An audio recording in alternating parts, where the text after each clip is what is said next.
21वीं सदी का गंगा अवतरण।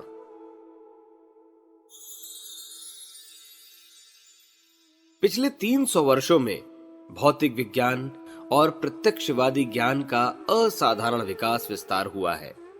यदि उपलब्धियों का सदुपयोग न बन पड़े तो वह एक बड़े दुर्भाग्य का कारण बन जाता है। यही इन शताब्दियों में होता रहा है।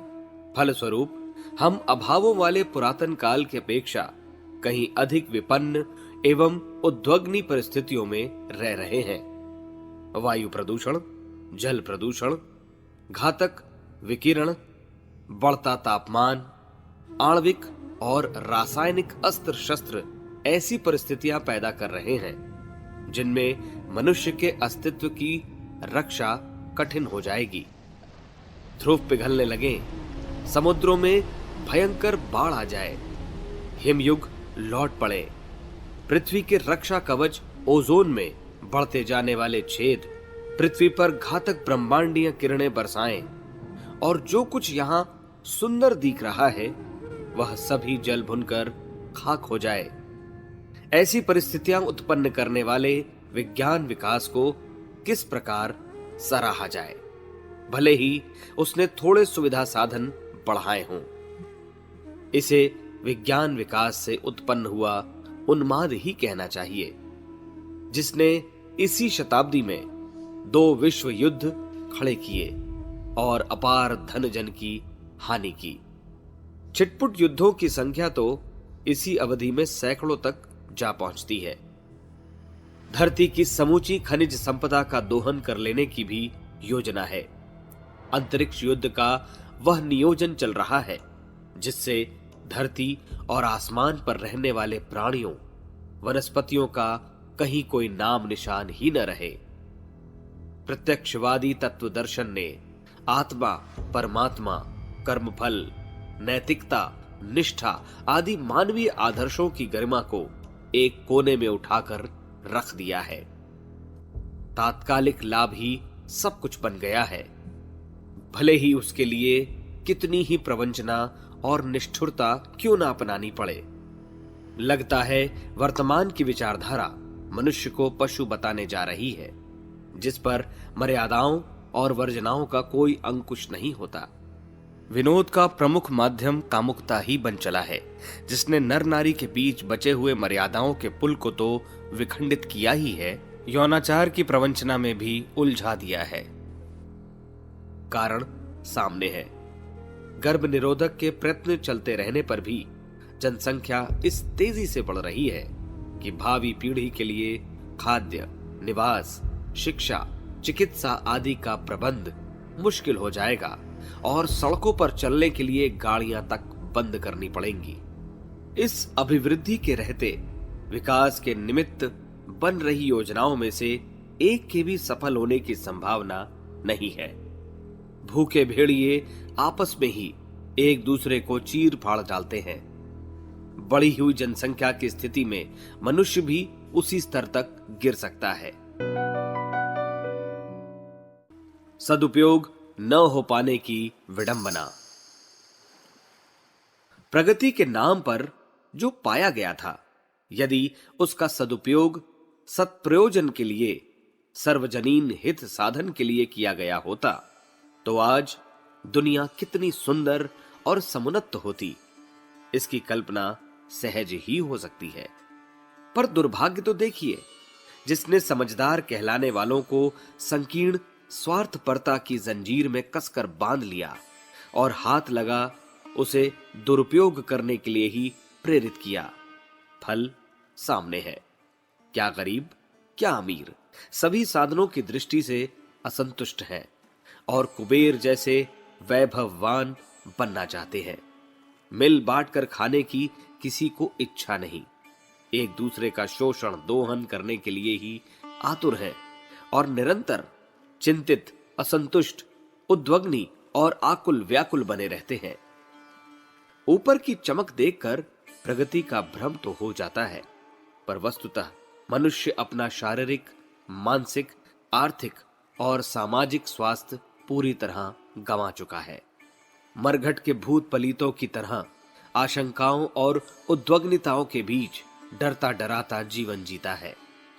यह समूचा जाल जंजाल मात्र भ्रांतियों के समुच्चय पर आधारित है।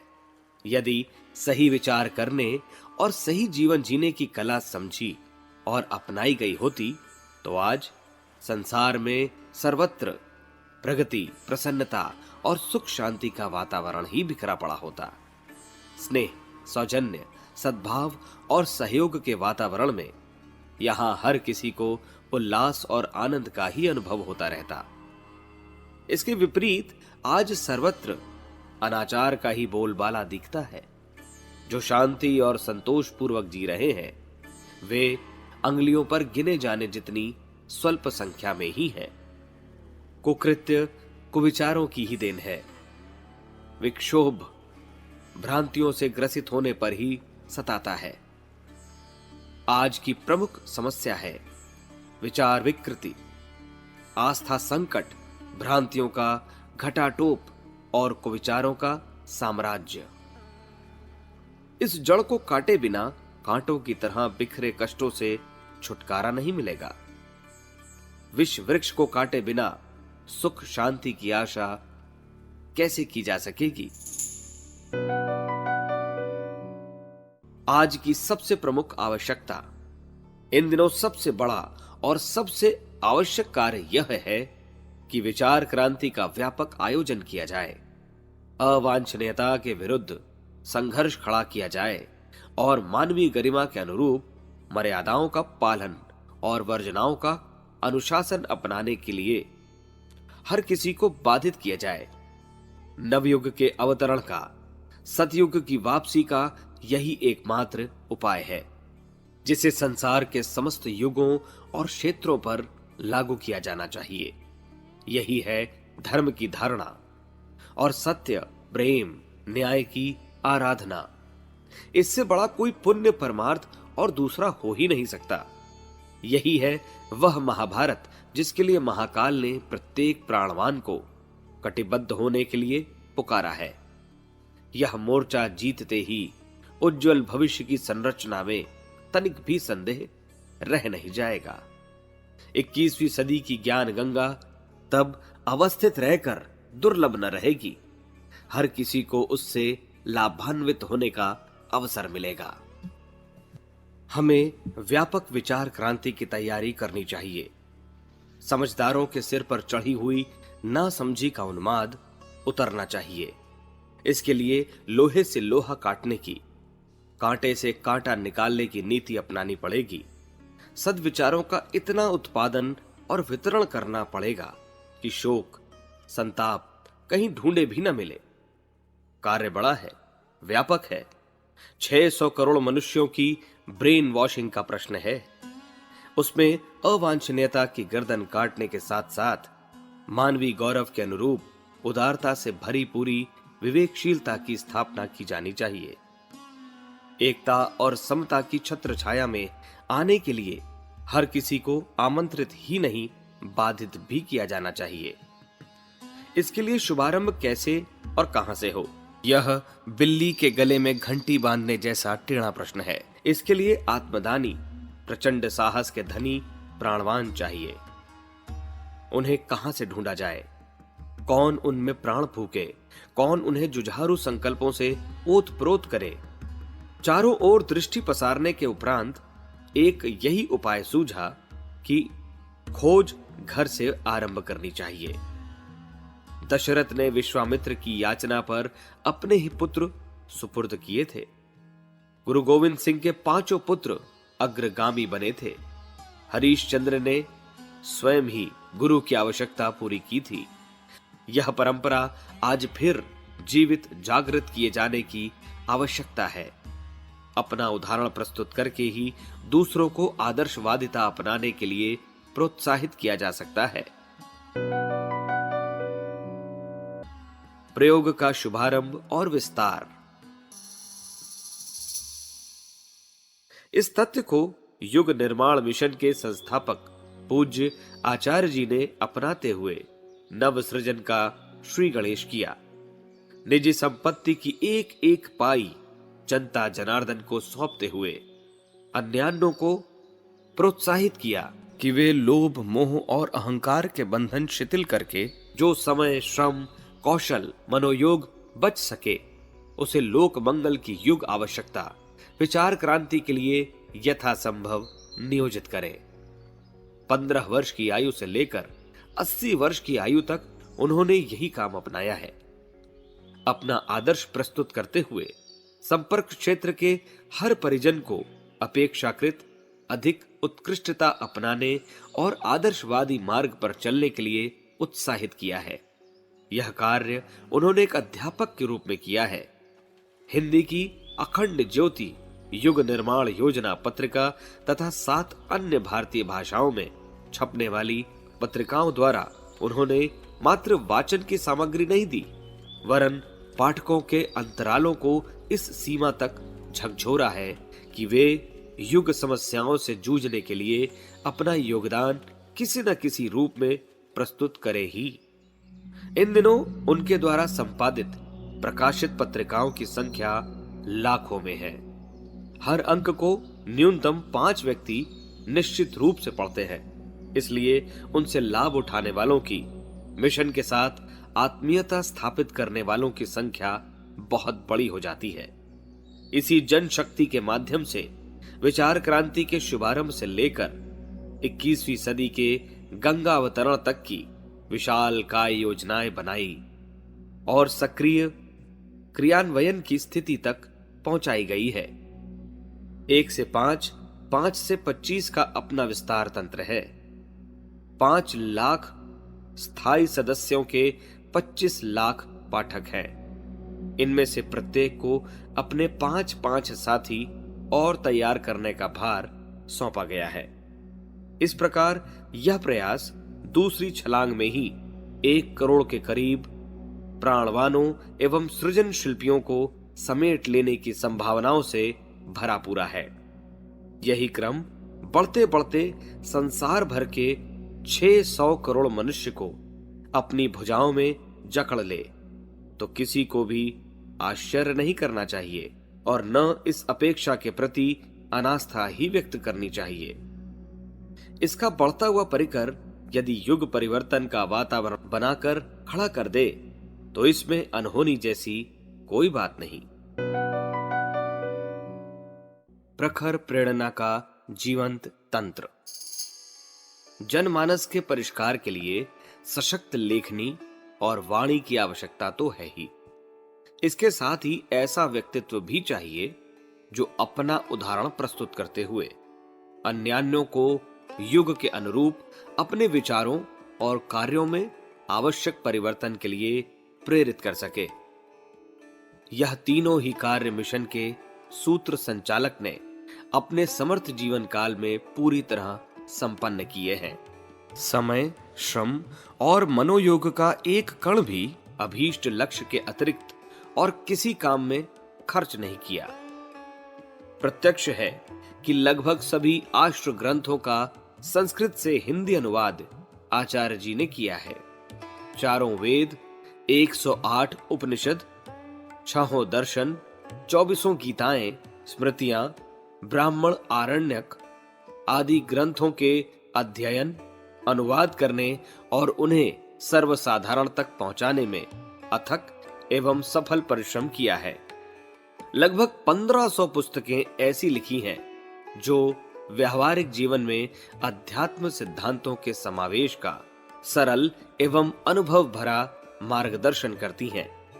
इन दिनों 8 मासिक पत्रिकाओं के प्रकाशन की बात पहले ही बताई जा चुकी है। इन साहित्य का अनुवाद और प्रकाशन हुआ है सो अलग। बाजारू मूल्यों पर साहित्य खरीदना इन दिनों सर्वसाधारण के वश की बात नहीं है, इसीलिए लगभग लागत मूल्य पर उसका प्रकाशन और झोला पुस्तकालयों एवं ज्ञान रथों के माध्यम से उसे घर घर पहुंचाने का प्रयास अपने ढंग का अनोखा है। प्राणवान परिजन घर घर जाकर शिक्षितों को युग साहित्य बिना मूल्य पढ़ने के लिए देते हैं और पढ़ लेने पर वापस ले आते हैं, बिना पढ़ों को सुनाते हैं। इसी सिलसिले में कुछ साहित्य बिकता भी रहता है और घरेलू पुस्तकालय बनाने की लंबी श्रृंखला चलती रहती है। जनमानस के परिष्कार की विचार क्रांति संपन्न करने के लिए दूसरा उपाय है वाणी अर्थात संगीत और प्रवचन। इसके लिए शांति कुंज में ऐसी सत्र श्रृंखला निरंतर चलती रहती है जिसके हर सत्र में हजारों लोग आते हैं और उपरोक्त दोनों ही विधाओं को सीख कर जाते हैं। उन्हें यह विशेष रूप से सिखाया जाता है कि गिरोह को उठाने का दायित्व लेने वालों को अपेक्षाकृत अधिक परिष्कृत और साहसी होना चाहिए। मार्गदर्शक का निजी व्यक्तित्व लेखनी वाणी से अधिक सशक्त है। यदि वह ढीला पोला या गया गुजरा होता तो अभीष्ट उद्देश्य पूर्ण होने के स्थान पर उपहास और कौतुक ही पैदा होता। सूत्र संचालक से मिली प्रेरणा के कारण ही अब तक इस प्रशिक्षण प्रक्रिया के अंतर्गत शांति कुंज ने प्रायः 1,00,000 युग शिल्पियों को कार्य क्षेत्र में उतारा है। इन कार्यकर्ताओं की अपनी गतिविधियां योजनाबद्ध रूप से अपने निकटवर्ती कार्य क्षेत्र में निरंतर चलती रहे, इसके लिए संस्था द्वारा जगह जगह छोटे बड़े आश्रम बना दिए गए हैं जिन्हें प्रज्ञापीठ नाम दिया जाता है। इसकी संख्या कुछ दिन पूर्व तक 2,500 के करीब थी। अब वह बढ़ते बढ़ते 3,000 तक पहुंच चुकी है। वे संस्थान अपनी व्यवस्था अंशदान और समयदान देकर स्वयं चला लेते हैं। लोक सेवी कार्यकर्ताओं का उत्पादन। जन जागरण के लिए शांति कुंज से प्रचार टोलियां देश भर में भेजी जाती हैं, जिनके द्वारा बड़ी संख्या में उपस्थित जनता को अपना जीवन क्रम बदलने के लिए मर्मस्पर्शी उद्बोधन दिया जाता है। अब मांग और आवश्यकता बहुत अधिक बढ़ गई है। वैसे प्रशिक्षित प्रचारक हर क्षेत्र में बनते और बसते ही जाते हैं। वे अपने संपर्क क्षेत्र में हर दिन 2-4 घंटे मन लगाकर जनसंपर्क साधते हैं और उल्टी दिशा में बहने वाले प्रवाह को उलटकर सीधा करने के लिए अपनी सामर्थ्य भर प्रयत्न करते रहते हैं। उपरोक्त प्रचार प्रक्रिया के अतिरिक्त बड़ी बात है समर्पित कार्यकर्ताओं का नव सृजन के लिए जीवन दान।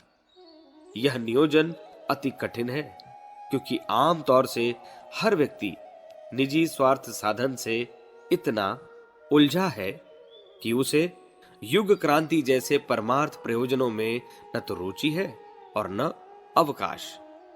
हर क्षेत्र में वेतन भोगी ही काम करते दिखते हैं, पर जहां तक भाव संवेदनाओं में आदर्शवादिता को कूट कूट कर भरने का सवाल है, वहां साधु ब्राह्मण, परिव्राजक, वानप्रस्थ स्तर के निष्प्रह कार्यकर्ता चाहिए, अन्यथा वे जन साधारण की श्रद्धा एवं आदर्शवादी कार्यों के लिए उनका सहयोगी न पा सकेंगे। इस तथ्य को ध्यान में रखते हुए शांति कुंज का प्रयास स्वावलंबी लोक सेवी तैयार करने का है। परिवार में श्रमदान तथा कुटीर उद्योगों के माध्यम से आजीविका चलाते रहें, कभी ऐसी परंपरा रही भी है। ब्राह्मण परिवारों में से एक परिव्राजक लोक मंगल के लिए समर्पित किया जाता था। क्षत्रिय हर परिवार पीछे एक सैनिक दिया करते थे। सिख धर्म में भी परिवार पीछे एक व्यक्ति गुरु कार्यों के लिए समर्पित किया जाता था। इस परंपरा ने ही उन कार्य क्षेत्रों को उच्च स्तरीय प्रतिभाएं प्रदान की हैं। अब वह सब कुछ लुप्त हो गया। शांति कुंज ने उपरोक्त परंपरा को वानप्रस्थ परंपरा का पुनर्जीवन के रूप में आरंभ किया है और वह निरंतर बढ़ती जा रही है। शांति कुंज परिसर के क्षेत्र में ही इन दिनों प्रायः 1500 व्यक्ति निवास करते हैं। इनमें से अधिकांश उच्च शिक्षित हैं, जो अपनी अच्छी खासी आजीविका को छोड़कर समर्पित भाव से आश्रम में आए हैं और नित्य 10 घंटे श्रमदानी स्वयं सेवक की तरह काम करते हैं।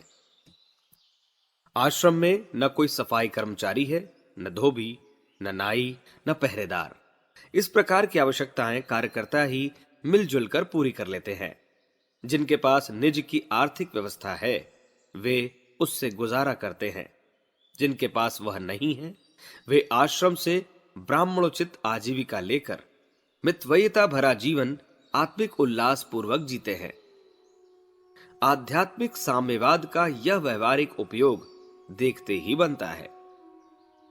लोग कहते सुन गए हैं कि व्यवहारिक साम्यवाद किसी को देखना हो तो शांति कुंज जाकर देखे।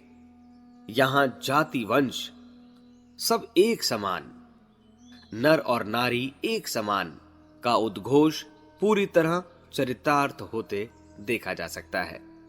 21वीं सदी की अनिवार्य आवश्यकताओं को देखते हुए इसी वर्ष यह संकल्प लिया गया है कि युग संधि के इन 12 वर्षों में 1 लाख लोक सेवी प्रशिक्षित किए जाएंगे और विभिन्न प्रयोजनों से संबंधित कार्यक्षेत्र में उतारे जाएंगे। इसके लिए स्थानों की आवश्यकता देखते हुए उनके लिए नए भवन निर्माण की योजना चल पड़ी है।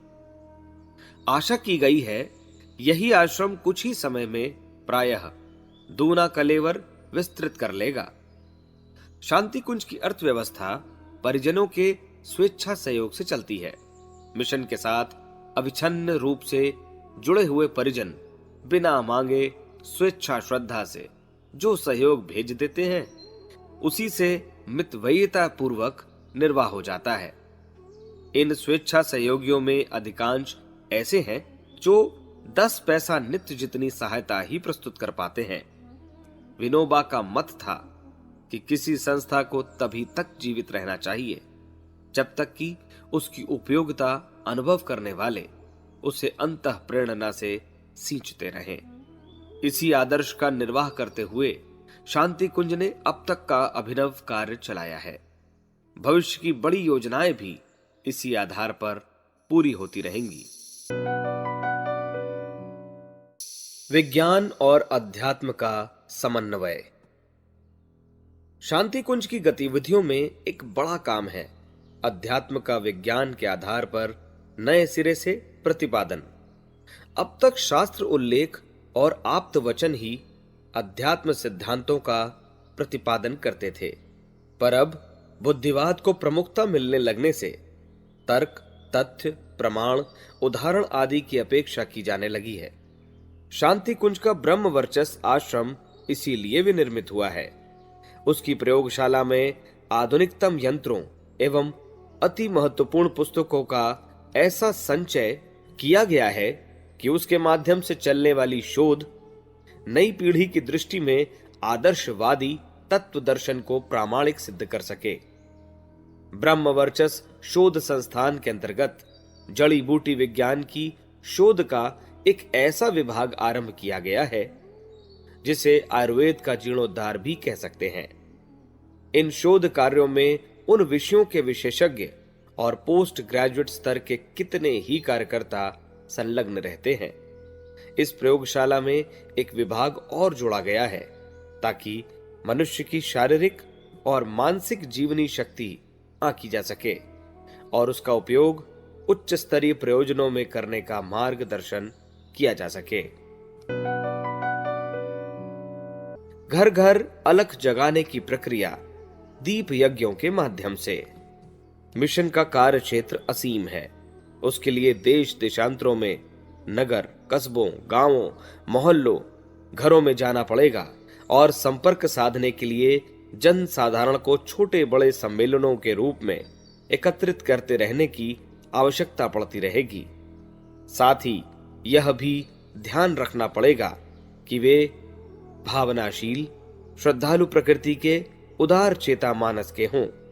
ऐसे सम्मेलन व समारोहों की आवश्यकता गांव-गांव, मोहल्ले-मोहल्ले पड़ेगी, जिससे हर क्षेत्र में एक नव युग का, नव जागरण का, नए परिवर्तन का संदेश पहुंचाया जा सके। आजकल सम्मेलन समारोहों में जनता की अरुचि बढ़ जाने से बड़ी संख्या में लोगों को एकत्रित करना कठिन पड़ता है, विशेष रूप से श्रद्धावानों को। इस कठिनाई का नया हल निकाल लिया गया है दीप यज्ञ प्रक्रिया के माध्यम से। पुरातन विधि विधान के अनुसार यज्ञ आयोजन में ढेरों पैसा खर्च होता है, ढेरों खाद्य पदार्थ जलते हैं। कर्मकांडों में ढेरों समय खर्च होता है। पुरोहित लोगों का कथन ब्रह्म वाक्य मानकर अपनाना पड़ता है। उनमें बहुत से लोग अश्रद्धावश पहुंच भी नहीं पाते। जो पहुंचते हैं वे टिकते नहीं। आयोजकों पर अनेक आक्षेप लगते हैं। फलतः संगठन के स्थान पर आयोजनों में विघटन पैदा हो जाता है। इन कठिनाइयों को देखते हुए युग धर्म के अनुरूप दीप यज्ञ की परंपरा प्रचलित की गई है। वह व्यापक, विस्तृत, सुलभ और स्वल्प साधनों में बन पड़ने के कारण उन सभी उद्देश्यों में सफल हुए हैं जिनके निमित्त प्राचीन काल में यज्ञ किए जाते थे। हर याजक अपनी थाली पर 5 अगरबत्ती और 1 दीपक लेकर आता है। सभी वर्ग के नर नारी पंक्तिबद्ध होकर बैठते हैं। सामूहिक गायत्री मंत्रोच्चारण होता है। साथ ही संगीत और प्रवचन के माध्यम से वह सब बताया जाता है कि स्थानीय लोगों को किस प्रकार प्रगतिशीलता के पथ पर चलना चाहिए और वर्तमान प्रचलनों में से किससे क्या सुधार करना चाहिए। बाद में उपस्थित प्रतिभावानों का एक प्रज्ञा मंडल बना दिया जाता है।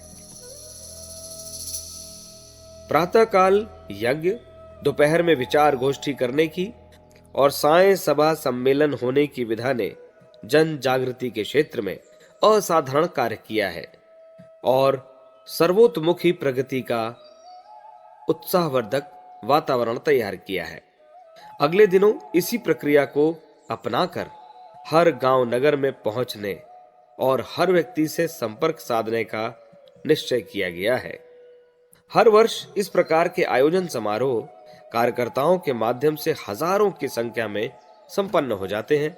उससे लाखों लोगों का मन प्रगतिशीलता के साथ जोड़ने का अवसर मिलता है। युग संधि के इन 12 वर्षों में इस प्रक्रिया को देश विदेशों में अत्यधिक व्यापक बनाने की योजना है। संधि वेला एवं 21वीं सदी का अवतरण। 20वीं सदी का अंत और 21वीं सदी के आरंभ का मध्यवर्ती अंतर 12 वर्ष का माना गया है। सन 1989 से 2000 तक की अवधि को युग संधि माना गया है। रात्रि का अवसान और दिनमान का अरुणोदय जब मिलते हैं तो उसे संधि या संध्या काल कहा जाता है। इस अवधि का अत्यधिक महत्व होता है। पक्षी चहचहाते, फूल खिलते और सभी प्राणी तंद्रा छोड़कर अपने अपने कार्यों में उत्साहपूर्वक निरत होते हैं। उपासना जैसे कृत्यों का भी यही उपयुक्त समय माना जाता है। समझा जाना चाहिए कि युग संधि के 12 वर्ष अत्यंत महत्वपूर्ण संभावनाओं से भरे पूरे हैं। इसमें पिछले 300 वर्षों से चली आ रही अवांछनीयताओं का प्रायश्चित होगा और सुखद संभावनाओं से भरी पूरी 21वीं सदी का बीजारोपण भी इन्हीं दिनों होगा। अवांछनीयताओं के समापन और सत्प्रवृत्तियों के संवर्धन की दोहरी प्रक्रिया इन्हीं दिनों पूरे जोर शोर से चलेगी। घड़ी का पेंडुलम एक सीमा तक ही आगे बढ़ता है, फिर उसे वापस लौटना पड़ता है। प्रकृति का नियम है कि वह अतिवाद किसी का भी सहन नहीं करती। सृष्टि ने नियंत्रण और संतुलन का नियम भी बनाया है। पिछले 300 वर्षों में मनुष्य ने हर क्षेत्र में उद्दंडता अपनाई है। उसका प्रतिफल मिलना ही है। नियंता न तो इस पृथ्वी का सर्वनाश सह सकता है और न उसे यही अभीष्ट है कि मनुष्य अपनी गरिमा का परित्याग कर नर पशु या नर पिशाच जैसा आचरण अपनाकर सृष्टा को कलंकित करे। असंतुलन विनाश का बीज बोता है, इसलिए प्रकृति समय रहते अनर्थ को रोक देती है और शाश्वत सौजन्य को उसके नियत स्थान पर विराजमान करा देती है। 21वीं सदी में अब तक बिखेरी गई गंदगी की सफाई होने जा रही है। तूफानी अंधड़ कूड़े कचरे को उड़ाकर कहीं से कहीं पहुंचाने वाला है, ताकि सुंदरता और सुव्यवस्था अपने स्थान पर अक्षुण्ण बनी रहे। दिव्यदर्शी यह अनुभव करते रहे हैं कि 20वीं सदी के अंत तक अवांछनीयताएं अपना पसारा सिमेट लेंगी और 21वीं सदी उज्जवल भविष्य को आंचल में लपेटकर स्वर्ग से पृथ्वी पर उतरेगी। भावी संभावनाएं, भविष्य कथन। 21वीं सदी उज्जवल भविष्य की संभावनाओं से भरी है। उसमें समता और एकता का बोलबाला होगा। यह स्वर्णामूल चेतना संपन्न विशिष्ट व्यक्तियों के अंतःकरण में चिरकाल से प्रस्फुटित होती रही है। कुछ विश्वविख्यात भविष्यविद संसार के विभिन्न भागों में ऐसे हो चुके हैं जिन्होंने विश्व समस्या और उसके बदलाव के संबंध में बहुत कुछ कहा है, और वह प्रायः समय पर सही सिद्ध होता रहा है। अब से कोई 450 वर्ष पूर्व फ्रांस में एक नोस्ट्रोडेमस नामक व्यक्ति हुए थे। उन्होंने अब तक की घटी विश्व घटनाओं के संबंध में बहुत कुछ कहा है, और वह कथन हर कसौटी पर खरा उतरा है। उन्होंने सन 2000 के उपरांत आने वाले समय को एज ऑफ टूथ के नाम से वर्णित किया है और नव संरचना में भारत की प्रमुख भूमिका होने का उल्लेख किया है। उनकी पुस्तक पर एक सुविस्तृत व्याख्या लिखते हुए जॉन हॉग नामक मनीषी ने एक नया ग्रंथ लिखा है, नोस्ट्राडेमस एंड द मिलेनियम। उसमें भारत के संदर्भ में उनके कथन का अभिप्राय स्पष्ट करते हुए कहा गया है कि एक नई चेतना का उद्भव सन 1990 से आरंभ होने जा रहा है, जो समस्त विश्व को प्रभावित करेगी, किंतु उदित भारत से होगी। Doctor Margaret Mead, Herman Kahn, Peter Hurkos, William जैसे विश्वविख्यात भविष्यवक्ताओं ने भी ऐसी संभावनाएं घोषित की हैं कि 21वीं सदी में मनुष्य की सभी समस्याओं का समाधान होगा और ऐसी परंपराओं का प्रचलन चल पड़ेगा जिससे प्रगति और शांति का आधार खड़ा हो सके। प्रोफेसर हरार भी इस विषय के विशेषज्ञ माने जाते हैं। उन्होंने कहा है, भारत एक विराट शक्ति के रूप में उभरेगा और उसे नव सृजन के क्षेत्र में अनेक देशों और विशेषज्ञों का समर्थन प्राप्त होगा। जीन डिक्सन की माय लाइफ एंड प्रोफेसीज पुस्तक में लिखा है, 20वीं सदी के अंतिम 12 वर्षों में पाश्चात्य सभ्यता भोगवाद छोड़कर पूर्वात्य सभ्यता की शरण में आएगी। नीति की विजय होगी। विश्व शांति की स्थापना में भारत की विशेष भूमिका होगी। प्रोफेसर कीरो ने भी ठीक इसी प्रकार का अभिमत व्यक्त किया है। महामनीषी हक्सले कामा ने अपनी पुस्तक ब्रेव न्यू वर्ल्ड में लिखा है, पिछली सभी क्रांतियों से बढ़कर अगले दिनों एकता और समता स्थापित करने वाली विश्व क्रांति उभर कर आ रही है। इसके लक्षण 20वीं सदी के अंतिम 12 वर्षों में प्रत्यक्ष होने लगेंगे। इस्लाम भविष्य की आशा पुस्तक में सैयद कुत्ब ने लिखा है कि 21वीं सदी का प्रारंभ धर्म और विज्ञान के समन्वय से होगा। महर्षि अरविंद के अनुसार सन 2000 से पूर्व ही आत्मबल संपन्न प्रतिभाओं में उत्कृष्ट सुपर चेतना का अवतरण होगा, जो व्यक्ति के विचारों में भारी परिवर्तन लाएगी। स्वामी विवेकानंद ने सन 1897 में एक भाषण में कहा था कि भारत के प्रज्ञावान आगे आएंगे और वे एकता समता वाली विश्व संस्कृति को, भारतीय संस्कृति को विश्व भर में फैलाएंगे। संसार भर में पढ़े जाने वाले प्रतिष्ठित पत्र टाइम में लिखा है, भविष्य को उज्जवल बनाने वाले प्रयास अब तेजी से आरंभ हो गए हैं। इसी पत्रिका का 2 अप्रैल 1989 का अंक पूरी तरह भारत को समर्पित किया गया है और लिखा है कि एक नया नेतृत्व भारत के रूप में उभर रहा है। भारत अपनी आध्यात्मिक विरासत युवा शक्ति बुद्धिजीवियों और प्रतिभावानों की प्रचुर संख्या के आधार पर अगले दिनों विश्व का नेतृत्व करेगा। वॉशिंगटन पोस्ट में छपे एक आकलन के अनुसार सूर्य में इन दिनों असाधारण उभार आ रहा है। उनका प्रभाव 1989 तक असाधारण रूप से प्रकट होता देखा जाएगा। अन्य प्रभावों के अतिरिक्त इस कारण भारत को शीर्ष शिखर पर पहुंचता देखा जा सकेगा। इसी प्रकार अन्य विशेषज्ञों के मतानुसार भविष्य ध्वंस के निरस्त होने और विकास के समुन्नत होने से संसार में सुखद परिस्थितियां उत्पन्न होने का उल्लेख जगह जगह मिलता है। जिन दिनों इंग्लैंड पर जर्मनी के लगातार वायुयान आक्रमण की बम वर्षा हो रही थी, उसके कारण उत्पन्न हुए ध्वंस को देखते हुए सर्वत्र बेचैनी और निराशा छाई हुई थी। उन दिनों उस देश के प्रधानमंत्री चर्चिल थे। उन्होंने उसी निराशा के बीच एक नया नारा दिया जो चप्पे चप्पे पर अंकित कर दिया गया। नारा था वी फॉर विक्ट्री, जिसका उद्देश्य था कि इंग्लैंड अंततः विजयी होकर रहेगा। जीत हमारी ही निश्चित है। इस उद्घोष ने उस क्षेत्र में एक नया उत्साह भर दिया और लोग पलायन की निराशा की बात छोड़कर कठिनाइयों से निपटने के लिए एकजुट हो गए। जीत अंततः मित्र राष्ट्रों की ही हुई।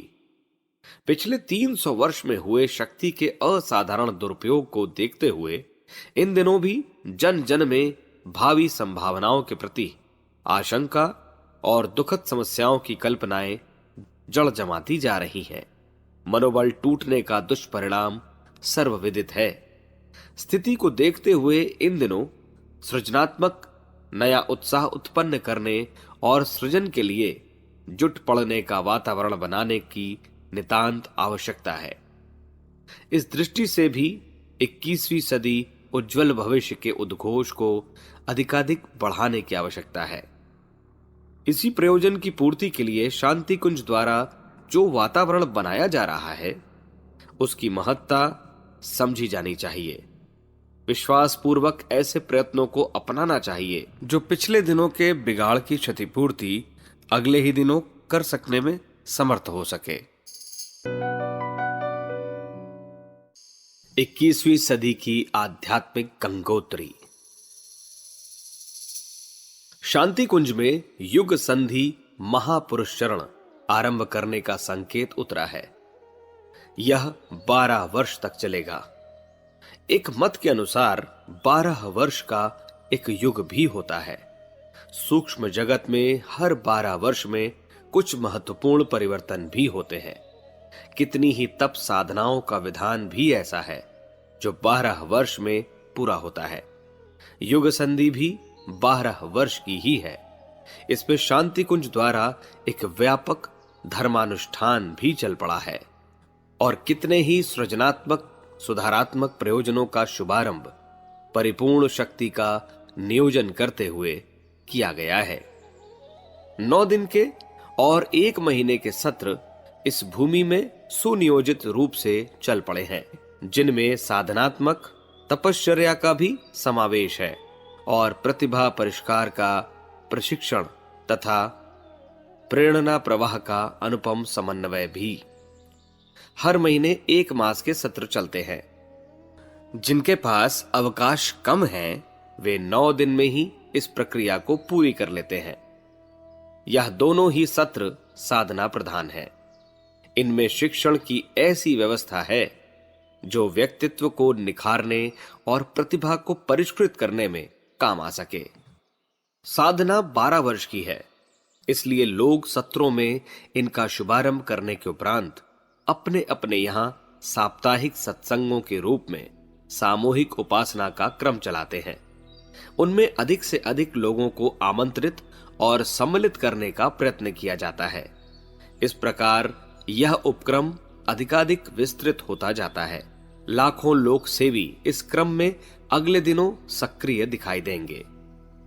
प्राचीन काल में जनमानस में उत्कृष्टता बनाए रखने के लिए वानप्रस्थ परंपरा चलती रहने से लोक सेवियों की कहीं भी कमी नहीं पड़ती थी। फिर इन दिनों भी क्या मुश्किल है जो जन कल्याण में निरत होने की महत्वाकांक्षा अनेकानेक उदार चेताओं में उत्पन्न न की जा सके। बुद्ध और गांधी के आंदोलनों में सम्मिलित होने वालों की संख्या अनायास ही लाखों में पहुंची थी। अब फिर वैसी ही परंपरा समय की मांग पूरी करने के लिए न चल सके, ऐसी कोई बात नहीं है। विशेषतया तब जबकि अदृश्य जगत से निस्तृत होने वाली दैवी प्रवाह का उसमें योगदान जुड़ रहा हो। अकेला भगीरथ जब गंगा का अवतरण स्वर्ग से धरती पर कर सकता है, अनेकों अद्भुत प्रतिभाओं का कौशल हर क्षेत्र में अपना चमत्कार दिखा सकता है, तो कोई कारण नहीं कि नव सृजन के लिए युग शिल्पी विनिर्मित करने की दैवेच्छा पूरी हो सकना संभव न हो सके। समय पर बसंती पुष्पों की तरह प्रतिभाएं पुण्य प्रयोजन के हित अनायास ही उभरती और निखरती देखी जाती हैं। 21वीं सदी को भी दूसरा गंगा अवतरण ही कहा जा सकता है। इसका उद्गम ढूंढना हो तो गंगोत्री की समता शांति कुंज से दी जा सकती है, यमुनोत्री से यमुना निकलती है, अमरकंटक से नर्मदा, ब्रह्मपुत्र मानसरोवर से निकलती है।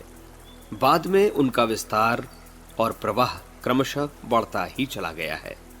21वीं सदी बनाम उज्जवल भविष्य का उद्घोष जिस पांचजन्य से अंतरिक्ष को गुंजित करने लगा है, उसे यदि कोई चाहे तो शांति कुंज भी कह सकता है।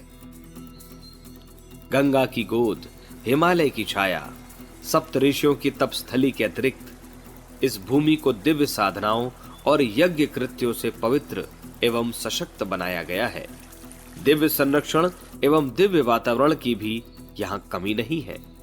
ऐसे ही अनेक कारणों से दैवी चेतना ने यदि इस आश्रम को युग अवतरण के लिए भगीरथी प्रयत्न करने का कार्यभार सौंपा है, तो वह उचित ही है। अत्यंत व्यस्त असमर्थ लोगों के लिए एक प्रतीक साधना भी युग संधि पुरस्चरण के अंतर्गत नियोजन की गई है। प्रातःकाल आंख खुलते ही 5 मिनट की इस मानसिक ध्याय धारणा को संपन्न किया जा सकता है। अपने स्थान से ध्यान में ही हरिद्वार पहुंचा जाए, गंगा में डुबकी लगाई जाए, शांति कुंज में प्रवेश किया जाए, गायत्री मंदिर और यज्ञशाला की परिक्रमा की जाए, अखंड दीपक के निकट पहुंचा जाए, कम से कम 10 बार वहां बैठकर जप किया जाए, माताजी से भक्ति का और गुरुदेव से शक्ति का अनुदान लेकर अपनी जगह लौट आया जाए।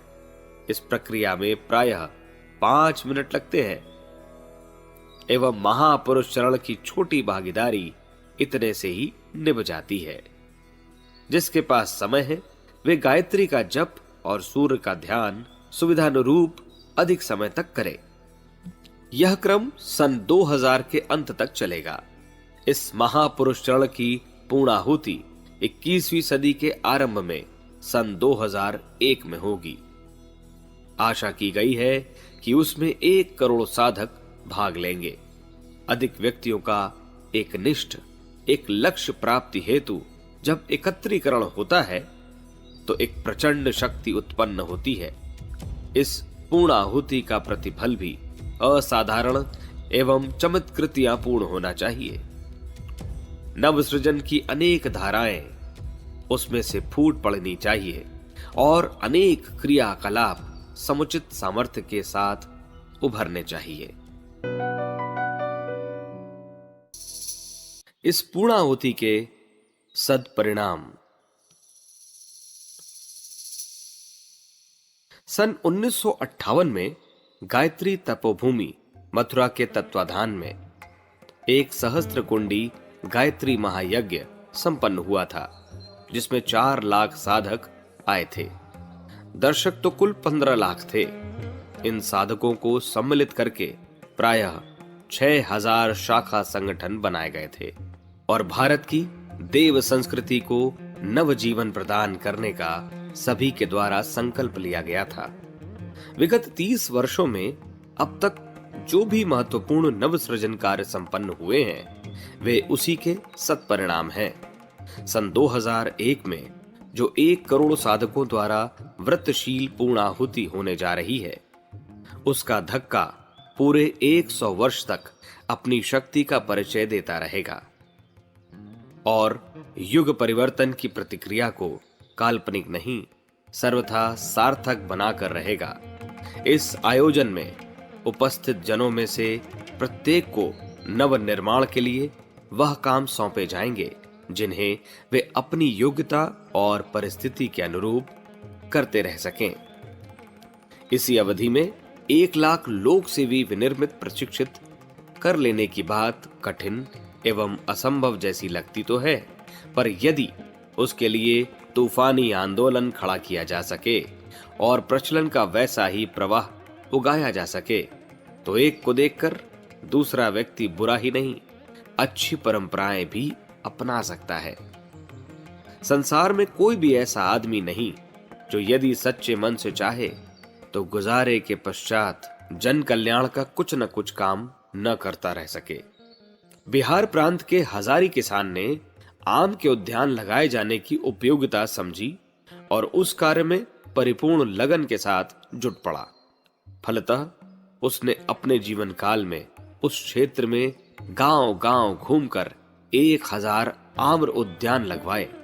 लगन का चमत्कार देखते हुए लोगों ने उस इलाके का नाम हजारी बाग रखा।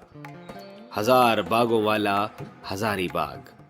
प्रश्न योग्यता या सुविधा का नहीं, लगन का है।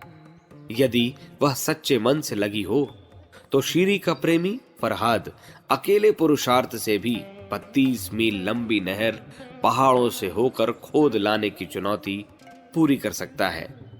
संकीर्ण स्वार्थपरता की जंजीरों में जकड़े हुओं के लिए अपनी तृष्णा पूरी कर सकना भी कठिन है, पर उदार चेता तो ढेरों समय, श्रम और मनोयोग उससे बचाकर उससे ढेरों महत्वपूर्ण कार्य कर सकते हैं और अपना इतिहास अमर बना सकते हैं।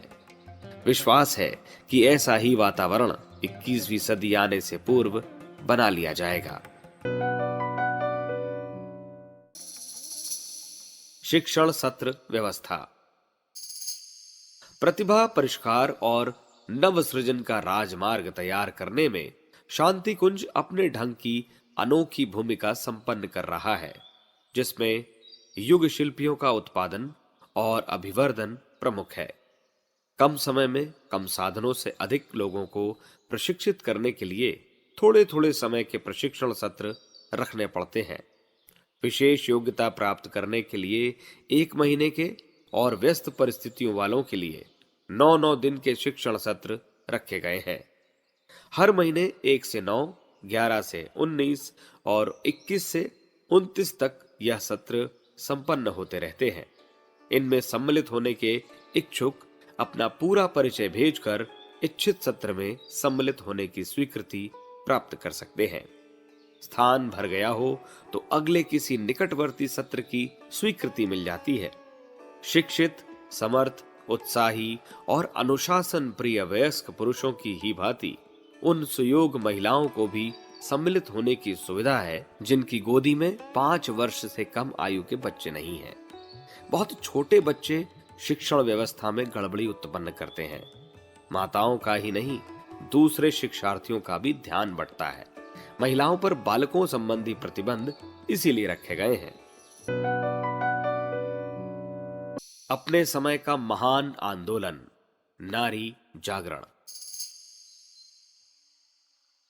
युग संधि के इन्हीं 12 वर्षों में एक और बड़ा आंदोलन उभरने जा रहा है, वह है महिला जागरण। इस हेतु चिरकाल से छिटपुट प्रयत्न होते रहे हैं। न्यायशीलता सदा से यह प्रतिपादन करती रही है कि नर और नारी एक समान का तथ्य ही सनातन है। गाड़ी के दोनों पहियों को समान महत्व मिलना चाहिए। मनुष्य जाति के नर और नारी पक्षों को समान श्रेय, सम्मान, महत्व और अधिकार मिलना चाहिए।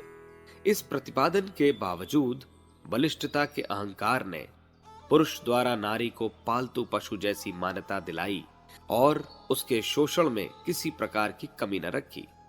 सुधारकों के प्रयत्न भी जहां तहां एक सीमा तक ही सफल होते रहे। समग्र परिवर्तन का माहौल बन ही नहीं पाया। किंतु ये अनोखा समय है जिसमें सहस्त्राब्दियों से प्रचलित कुरीतियों की जंजीरें कच्चे धागे की तरह टूटकर गिरने जा रही हैं। युग संधि के इन वर्षों में भारत की महिलाओं को 30% शासकीय व्यवस्था में प्रतिनिधित्व मिलने जा रहा है। अगले दिनों हर क्षेत्र में उनका अनुपात और गौरव भारत में ही नहीं, विश्व के कोने कोने में भी निरंतर बढ़ता ही जाएगा। इसी प्रकार अन्य संपन्न देशों में नारी की स्थिति लगभग पुरुष के समान ही जा पहुंची है और वे महत्वपूर्ण क्षेत्रों में बढ़ चढ़कर ऐसा परिचय दे रही हैं जिसे देखते हुए यह नहीं कहा जा सकता कि वे पुरुषों से किसी प्रकार पीछे हैं। इस्लाम धर्म में नारी पर अधिक प्रतिबंध है। शासन सत्ता उन्हें सौंपने का विधान नहीं है। फिर भी पाकिस्तान की बेनजीर भुट्टो ने प्रधानमंत्री का पद हथिया लिया और एक नई परंपरा को जन्म दिया था। भारत का नारी जागरण अपने ढंग का अनोखा हुआ। उनका आत्मविश्वास जागेगा। प्रगति पथ पर चलने का मनोरथ अदम्य रूप से उभरेगा। इस बार पुरुषों का रुख बाधा पहुंचाने का नहीं, वरन उदारतापूर्ण सहयोग देने का होगा। शांति कुंज ने निश्चय किया है कि भारत के हर गांव नगर में पहुंचकर महिलाओं को भावी संभावनाओं से अवगत कराया जाएगा और उन्हें प्रगतिशील बनाने के लिए उनमें अदम्य उत्साह जगाया जाएगा। इसके लिए प्रथम कार्यक्रम यह हाथ में लिया गया है कि 24,000 महिला दीप यज्ञ इस प्रकार संपन्न किए जाएंगे कि उनमें देश की अधिकांश महिलाओं को एकत्रित और संगठित किया जा सके। इसके लिए शिक्षित महिलाओं को कमान संभालने के लिए विशेष रूप से आमंत्रित किया गया है, जो अपने अपने समीपवर्ती क्षेत्र में इस आंदोलन को चरमोत्कर्ष तक पहुंचाने में निरत होंगी। दीप यज्ञ नितांत सुगम, खर्च रहित और अतीव प्रेरणाप्रद सिद्ध हुए हैं। उनमें परमार्थ श्रद्धा जगाने की प्रक्रिया का भी समुचित समावेश सिद्ध हो चुका है। पिछले दिनों पुरुष प्रधान दीप यज्ञ आशा से अधिक सफल हुए हैं। इस माध्यम से लोगों द्वारा आत्म परिष्कार एवं लोक कल्याण के लिए बढ़ चढ़कर व्रत धारण किए और संकल्प लिए गए हैं। इस वर्ष महिला प्रधान यज्ञों की बारी रहेगी। पुरुष उसमें सहयोगी की तरह सम्मिलित रहेंगे और सफल बनाने में योगदान देंगे। केंद्र से भेजी गई गाड़ियों की अपेक्षा स्थानीय नर नारियों को यह मोर्चा संभालने के लिए विशेष रूप से प्रोत्साहित और प्रशिक्षित किया जा रहा है। इन आयोजनों के साथ साथ ही महिला मंडलों का संगठन आरंभ कर दिया जाएगा। 1 से 5, 5 से 25 बनने का उपक्रम नव सृजन का आधारभूत सिद्धांत है। इस आधार पर जीवंत जागृत महिलाओं की सुसंगठित टोलियां हर क्षेत्र में खड़ी होती दिखाई पड़ेगी। महिला आंदोलन अगले ही दिनों 2 कार्य हाथ में लेगा। एक शिक्षा और स्वावलंबन की विधा को प्रोत्साहन, दूसरा धूमधाम वाली खर्चीली शादियों में महिला समुदाय का असहयोग।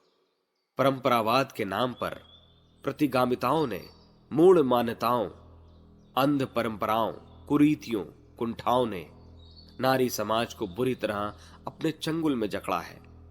खर्चीली शादियों ने बेटी बेटे के बीच अंतर की मोटी दीवार खड़ी की है। उसे पूरी तरह गिरा देने का ठीक यही समय है। बहू और बेटी के बीच अंतर खड़ा न करने वाला दृष्टिकोण इस आंदोलन के ही साथ जुड़ा हुआ है।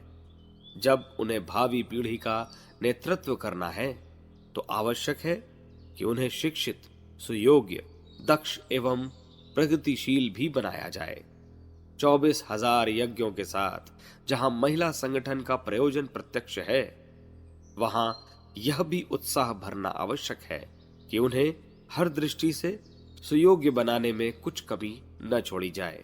आशा की गई कि अगले 5 वर्षों में एक भी नारी अशिक्षित न रहेगी और खर्चीली शादियों का प्रचलन कहीं भी दृष्टिगोचर न होगा। महिलाएं हर क्षेत्र में पुरुषों के साथ कंधे से कंधा मिलाकर काम करती दिखाई देंगी। लोक सेवी जीवनदानी न केवल पुरुषों में उत्पन्न किए जाने हैं, वरन योजना यह भी है कि बच्चों वाली महिलाएं अपने निकटवर्ती क्षेत्र में काम करें और जिनके ऊपर बच्चों की जिम्मेदारी नहीं है, वे नारी उत्थान का तूफान उठाने, घर घर अलख जगाने के लिए सच्चे अर्थों में देवी की भूमिका संपन्न करके दिखाएं। इन दिनों महिला वर्ग में ही साक्षरता संवर्धन का तूफानी आंदोलन जुड़ा रहेगा।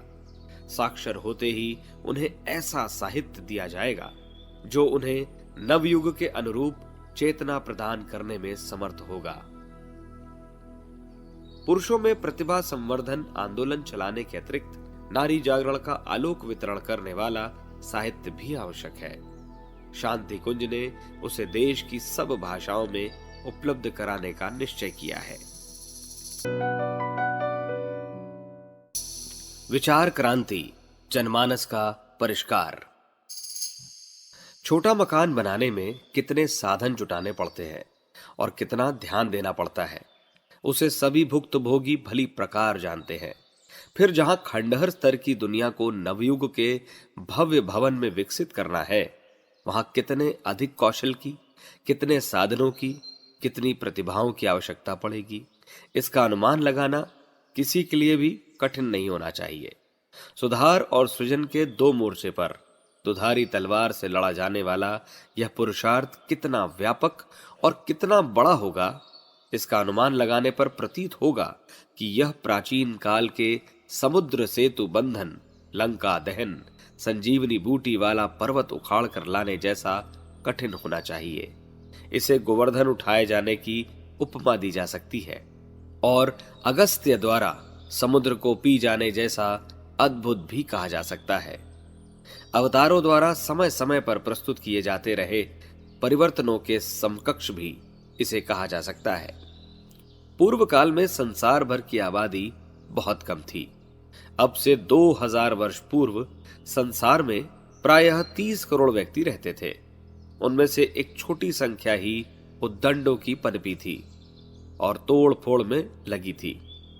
उस पर नियंत्रण स्थापित करने के लिए परशुराम ने कुल्हाड़ा उठाया था और जिन्हें बदलना आवश्यक था, उनका सिर चिंतन पूरी तरह फेर दिया था। अब संसार की आबादी 600 करोड़ है। इनमें से अधिकांश जन समुदाय विचार विकृति और आस्था संकट से ग्रसित है। अधिकांश का चिंतन मानवीय गरिमा के अनुरूप चल नहीं रहा है। अवांछनीयताएं हर क्षेत्र पर अपना कब्जा जमाती चली जा रही हैं। इसके लिए विश्वव्यापी विचार क्रांति की आवश्यकता है। एक प्रयोजन के लिए खड़ी की गई छोटी मोटी क्षेत्रीय क्रांति कितनी कठिन पड़ी है, इसे इतिहासवेत्ता जानते हैं। अब मन क्षेत्र में व्याप्त अभ्यस्त दृष्टिकोणों का आमूल चूल परिवर्तन किया जाना है। यही जनमानस का परिष्कार है। अवांछनीयताओं का उन्मूलन और सत्प्रवृत्तियों का संवर्धन भी यही है। इसे धरती के एक छोर से दूसरे छोर तक संपन्न करना इतना बड़ा काम है जिसके लिए हजारों परशुराम भी कम पड़ेंगे। इतने पर भी यह निश्चित है कि यह भवितव्यता संपन्न होकर रहेगी। शालीनता, आत्मीयता, सद्भावना और सहकारिता का नवयुग अवतरित होकर रहेगा। इस पुण्य प्रवाह को प्रगतिशील करने के लिए असंख्य भगीरथों की आवश्यकता पड़ेगी। ध्वंस सरल है और सृजन कठिन। माचिस की एक तीली समूचे छप्पर और गांव मोहल्ले को जला सकती है, पर एक राज्य बसाने के लिए तो अनेक समर्थों का कौशल चाहिए। सृजन प्रयोजनों के निमित्त समयदान। युग संधि के अगले 10 वर्षों में शांति कुंज को कई अति महत्वपूर्ण कार्य संपन्न करने हैं। हाथ में लिए गए कार्यों को द्रुत गति से पूरा किया जा रहा है। इस अवधि में 1 लाख नए ऐसे नर नारी लोक सेवी स्तर के विनिर्मित करने हैं जो पूरा समय न दे सकने की विवशता में कुछ घंटे नियमित रूप से अपने क्षेत्र में सृजन प्रयत्नों के लिए लगाते रहें। सन 2000 तक की अवधि में ही इस महापरिवर्तन के 1 करोड़ भागीदार बनाए जाने की योजना है, जो युग संधि की पूर्णाहुति में सम्मिलित होकर अगले दिनों के लिए अपने दायित्वों को व्रतशील होकर धारण कर सकें। अशिक्षित जनता को इस आधार पर शिक्षित बनाया जाना है कि हर वर्तमान शिक्षित व्यक्ति औसतन 10 अशिक्षितों को शिक्षित बनाने का संकल्प ले और विद्या प्राप्ति के ऋण से पूर्ण हो। यह आंदोलन शिक्षा संवर्धन का वह कार्य कर सकेगा जो असंख्य नए स्कूल खोलने और उन पर अपार धन राशि व्यय करने पर भी संभव नहीं। कुप्रचलनों में से विवाह विकृति का निवारण करने के लिए बिना धूमधाम और बिना दहेज जेवर की शादियां कराने की इक्का दुक्का घटनाएं ही नहीं घटनी रहने देनी है, वरन उस प्रचलन को सामान्य प्रथा बनाकर रहना है। इसके साथ ही अन्य कुप्रचलन, अंधविश्वास, अनाचार घटते और मिटते चले जाएंगे। हर व्यक्ति को नव सृजन प्रयत्नों के लिए कुछ समय दान और अंशदान देते रहने के लिए सहमत कर लिया जाएगा, तो उतने छोटे से सहयोग से भी हर क्षेत्र में अनेक सृजनात्मक सत्प्रवृत्तियां भी फूलने फलने लगेंगी। अशिक्षा की निद्रा से जब 2/3 जन समुदाय जागेगा और चेतन स्थिति में पहुंचेगा, तो निश्चित ही उसकी ज्ञान पिपासा बढ़े चढ़े स्तर की होगी। बौद्धिक क्षुधा उसे आकुल व्याकुल कर रही होगी। उसकी पूर्ति यदि उपयुक्त युग साहित्य से न हो सकी, तो परिणाम यह होगा कि लोग अभक्ष्य खाने जैसे विकृत साहित्य को अपनाने लगेंगे और उससे भी अधिक घाटा उठाएंगे जो कि अशिक्षित रहने पर उठा रहे थे। अस्तु आने वाले नवयुग के मनुष्य के लिए अभिनव साहित्य को हर भाषा में प्रस्तुत किए जाने की आवश्यकता है। उसकी व्यवस्था अत्यंत विकट एवं बोझिल होते हुए भी पूरी की ही जाएगी। अभी प्रज्ञा परिजन ही प्रमुख रूप से नवसृजन का आंदोलन जन स्तर पर चला रहे हैं, पर विश्वास किया गया है कि अगले दिनों इस समुद्र मंथन में उच्च स्तरीय प्रतिभाएं भी सम्मिलित होंगी। मनीषा के धनी, संपत्तिवान, प्रतिभाशाली, कलाकार, उदार चेता महामानव इसी श्रेणी में आते हैं।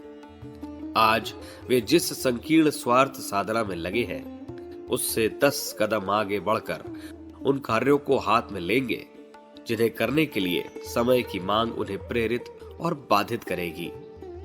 त्याग करना यो सामान्य जनों के लिए कठिन पड़ता है, पर आड़े समय में मानवीय अंतराल में निवास करने वाली अंतः चेतना भी उभरती है और ऐसे प्रयास कराती है जिनके करने का उन्हें पूर्व अभ्यास न था।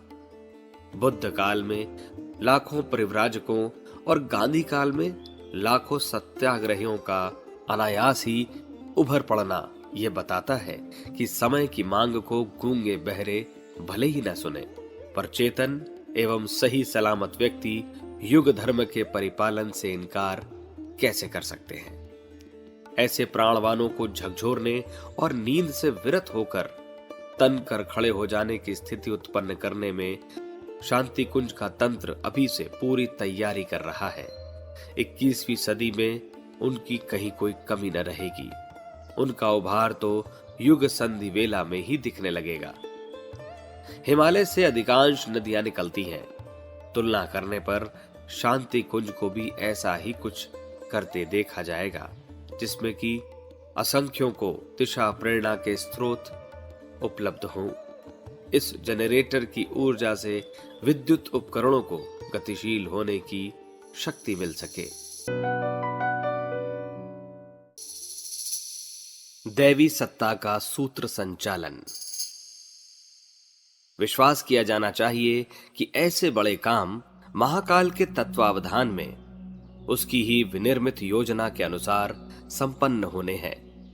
वही राई को पर्वत और पर्वत को राई बनाता है। सृष्टा निराकार होने के कारण प्रत्यक्षतः कुम्हार की तरह संरचना करते नहीं देखा जाता। महान कार्य महान व्यक्तियों के द्वारा संपन्न होते रहे हैं। यह महानता सामान्य मनुष्य की नहीं, उसी महान की योजना अनुसार होती है जो सृजन, परिपोषण और परिपालन के लिए पूरी तरह उत्तरदायी है। वही समय समय पर धर्म की हानि और अधर्म की बाढ़ को रोकने के लिए अपनी ऊर्जा के अनोखे प्रयोग करता है। मनुष्य जैसा अद्भुत प्राणी जिसने सृजा, जिसके नायकत्व में संसार की सारी व्यवस्था चलती है, वह जो योजना बनाए वह अधूरी कैसे रहेगी? उसके संकल्प एवं नियोजन में प्रतिरोध कौन खड़ा करेगा? महत्वपूर्ण कार्य भगवान करते हैं और उसके श्रेय को शरीरधारी मुफ्त में ही प्राप्त कर लेते हैं। चेतना काम करती है और शरीर को श्रेय मिलता है। तेज तूफान के सहारे पत्ते और तिनके भी आकाश चूमते हैं। नदी प्रवाह में बहती हुई टहनी बिना श्रम के समुद्र में जा मिलने का लंबा सफर पूरा कर लेती है। दैवी सत्ता की सहायता से सुदामा, नरसी, मेहता, विभीषण, सुग्रीव, शबरी, किलहरी, रीछ, वानर आदि ने वह श्रेय उपलब्ध किया था जिसे वे मात्र अपने बलबूते कदाचित ही कर पाते। वह सत्ता इन दिनों अपनी ओर से उत्सुक और प्रयत्नशील है कि श्रेयधारी आगे आएं और वह श्रेय प्राप्त करें जो असंख्यों के लिए प्रेरणाप्रद बने तथा अनंत काल तक अनुकरणीय, अभिनंदनीय समझा जाता रहे। दिव्य सत्ता का महत्वपूर्ण प्रतिनिधित्व अपने ही भीतर है। उसे आत्म परिष्कार और लोक मंगल की साधना द्वारा सहज ही अभीष्ट सहयोग के लिए आमंत्रित किया जा सकता है। अर्जुन, हनुमान को ऐसे ही दिव्य सहयोग मिला था। असंख्य महामानव इसी आधार पर कृतकृत्य हुए हैं। युग निर्माण योजना द्वारा संपन्न हुए अगणित लोकोपयोगी कार्य किसी विशेष व्यक्ति के पुरुषार्थ से नहीं, वरन दैवी प्रेरणा और अनुकंपा के आधार पर ही आश्चर्यजनक रूप से विकसित, विस्तृत एवं सफल होते रहे हैं। शांति कुंज से सन 1989 से लेकर 2000 तक की एक सुविस्तृत योजना और कार्य पद्धति विनिर्मित की है। वातावरण में असाधारण उत्साह और साहस भरने का प्रयत्न किया है। आशा की जानी चाहिए कि इसके पीछे दैवी शक्ति का समर्थन होने के कारण अभीष्ट उद्देश्य पूर्ण होकर रहेगा। इस मिशन के संस्थापक संचालक अपने 80 वर्ष के जीवन में संपन्न हुए क्रियाकलापों के पीछे प्रधान कारण दैवी शक्ति की अनुकूलता एवं अनुकंपा ही मानते हैं। वे कहते हैं कि उनकी सामान्य सी मनस्थिति और साधनों को देखते हुए जो कुछ बन पड़ा है वह इतना अधिक है जिसे गोवर्धन पर्वत उठाने के समतुल्य कहा जा सकता है। साहित्य सृजन, संगठन, सृजनात्मक आंदोलन, प्रज्ञा केंद्रों का हजारों की संख्या में निर्माण जैसे सर्वविदित कार्य ही ऐसे हैं जिनका ब्यौरा जानने पर सहज ही यह विश्वास नहीं होता कि इतना कुछ एक व्यक्ति द्वारा बन पड़ेगा। वे तथ्य तो एक ही बात का संकेत करते हैं कि किसी कुशल बाजीगर की अंगुलियों के मार्गदर्शन और सहयोग से ही यह सब बन पड़ा है। अगले दिनों जो इस तंत्र द्वारा किया जाना है उसकी रूपरेखा समझने पर सहज बुद्धि को यह विश्वास दिलाना कठिन है कि विश्वव्यापी सृजन प्रयोजनों में जितनी प्रतिभाओं और जितने साधनों की आवश्यकता है उनकी व्यवस्था हो भी सकेगी, किंतु वे यह सारे काम पूर्ण करने का निश्चय कर चुके हैं। समस्याएं इतने प्रकार की, इतनी भारी और व्यापक हैं जिन्हें सुलझाने में स्थूल शरीर की क्षमता कम पड़ती है। उस महान कार्य को संपन्न करने के लिए सूक्ष्म शक्ति को आधार बनाकर ही बड़े क्षेत्र में बड़ा काम किया जा सकता है। प्रतिभाओं का असाधारण संख्या में उत्पादन करने के संबंध में भी यही बात है। उल्टे को उलटकर सीधा करने का व्यापक कार्यक्रम भी इतना ही कठिन है। इसके लिए स्थूल शरीर सहायक नहीं, बाधक ही होगा। अस्तु, निर्णायक ने वर्तमान स्तर बदल लेने का निश्चय किया है। इसमें अब सीमित समय ही लगने वाला है। किसी को आशंका यह नहीं करनी चाहिए कि इंजन के बिना रेल कैसे चलेगी। इंजन को समझना हो तो सूत्र संचालक की अदृश्य सत्ता की सामर्थ्य का आकलन करना चाहिए। जहां तक आचार्य जी का संबंध है, वहां तक वे बताते हैं कि सन 2000 तक संपन्न किए जाने वाले विशाल योजना क्रम को पूरा करने के लिए उन्होंने प्रतिभाशाली व्यक्तित्व, आवश्यक साधन और स्वसंचालित तेज के गतिशील रहने की व्यवस्था बना दी है। साथ ही विश्वास किया है कि वह सब कुछ उनके न रहने पर भी सुनिश्चित ढंग से चलता रहेगा। अश्रद्धालु इसमें संदेह कर सकते हैं, किंतु महाकाल की क्षमता पर जिन्हें विश्वास है वे अनुभव करते रह सकते हैं कि जो प्रक्रिया 80 वर्ष से हर कदम को सफलता प्रदान करती रही है, वह अपने समर्पित अकिचन को सौंपी हुई जिम्मेदारियों को भी स्वयं संभाल लेगी और जो अभीष्ट है उसे संपन्न करके रहेगी। संचालक ने तो सन 2000 तक की पत्रिकाओं का संपादन और अगले दिनों छपने वाले साहित्य का सृजन भी कर दिया है। पीछे के लिए ऐसे उत्तराधिकारी छोड़े हैं जो लक्ष्य को पूरा करने के लिए बड़े से बड़ा कदम उठाने में चूकेंगे नहीं। पृथ्वी की विकट आवश्यकताओं को देखते हुए दैवी विधान ने गंगा को स्वर्ग से धरती पर भेजने का पूर्व निश्चय कर रखा था। निमित्त बनने के लिए चूंकि माध्यम की जरूरत पड़ी तो भगीरथ के रूप में वह सहज ही चला आया। इन दिनों ज्ञान गंगा समस्त विश्व का सिंचन करने और समस्त मानव जाति का कल्याण करने के लिए उतर रही है। स्वेच्छा पूर्वक अथवा नियंता की विधि व्यवस्था के अनुशासन में जैसे भी हो, उज्जवल भविष्य की संभावना वाली ज्ञान गंगा का अवतरण निश्चित है। उसका स्वागत अर्चन करने की आवश्यकता की पूर्ति के लिए क्या असंख्यों भावनाशील पंक्तिबद्ध होकर विशाल सेना की तरह खड़े मिलेंगे? क्या वे इतने स्वल्प समय में जुट सकेंगे? जिन्हें महाकाल की इच्छा और योजना के सफल होने का विश्वास है, वे इस प्रतिपादन पर श्रद्धा कर सकते हैं कि राई से पर्वत बनाने वाली शक्ति का नियोजन स्वल्प साधनों और स्वल्प व्यक्तियों के माध्यम से भी संभव है। सन 2000 में अभी लगभग 2 वर्ष शेष है। इतने समय में मिशन के सूत्र संचालक अपने स्थूल कलेवर और शक्ति भंडार को व्यापक बनाने के लिए सूक्ष्म शक्ति के माध्यम से 21वीं सदी का गंगा अवतरण यथा समय संपन्न करके रहेंगे। उस अनुग्रह का समय पर सदुपयोग करने के लिए श्रेयार्थियों को समय रहते कटिबद्ध होने भर की आवश्यकता है।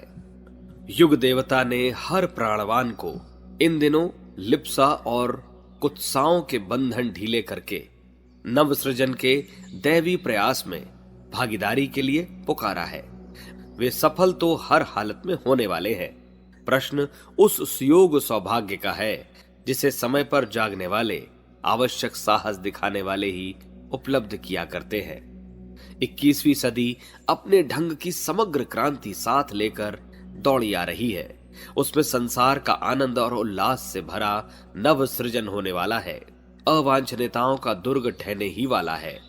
इस भवितव्यता में सहयोगी बनकर समस्त संसार का तो भला किया जा सकता है और साथ ही अपने लिए भी उस स्तर का सौभाग्य उपलब्ध किया जा सकता है जिसके प्रभाव से आने वाली अगली पीढ़ियां भी कृतकृत्य हो सकती हैं।